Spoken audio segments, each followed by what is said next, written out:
પશ્ચિમ એશિયામાં ફરી તણાવ અને ક્રૂડ ઓઇલના ભાવમાં વધારાને કારણે બજારમાં દબાણ. નિફ્ટી 100 પોઈન્ટથી વધુ ઘટીને 24,000ના સ્તરની નજીક. બેંક નિફ્ટીમાં પણ 300 પોઈન્ટથી વધુનું દબાણ, જોકે મિડ કેપ અને સ્મોલ કેપમાં ફ્લેટ કારોબાર.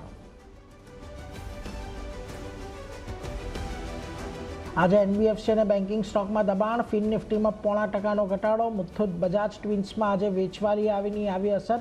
રિયલ્ટી અને કેપિટલ માર્કેટ શેર્સમાં પણ દબાણ. ડિફેન્સ કાઉન્ટર આપી રહ્યા છે બજારને સપોર્ટ. ડોલર સામે રૂપિયામાં રેકોર્ડ સ્તરે નબળાઈ. પહેલીવાર ડોલરનો ભાવ ₹95.39 સ્તર પર પહોંચ્યો. ક્રૂડના ઉછાળા અને શેર બજારની વેચવાલીને કારણે આવ્યો ઉછાળો. આજે સારા પરિણામ બાદ વોકહાર્ટમાં આવી જોરદાર તેજી. સ્ટોક 8% જેટલો વધ્યો. સાથે જ કેમ્સના પણ સારા પરિણામ બાદ 4%નો વધારો બન્યો વાયદાનો ટોપ ગેઇનર. પરંતુ કેઇએ ઇન્ડસ્ટ્રીઝમાં પરિણામ બાદ ઘટાડો. 5%ના ઘટાડા સાથે વાયદાનો ટોપ લૂઝર બન્યો. આજે જાહેર થશે એલએનટી, એમએનએમ અને હીરો મોટોના પરિણામ. એલએનટીના પરિણામમાં વેસ્ટ એશિયાના સંકટની દેખાઈ શકે છે અસર.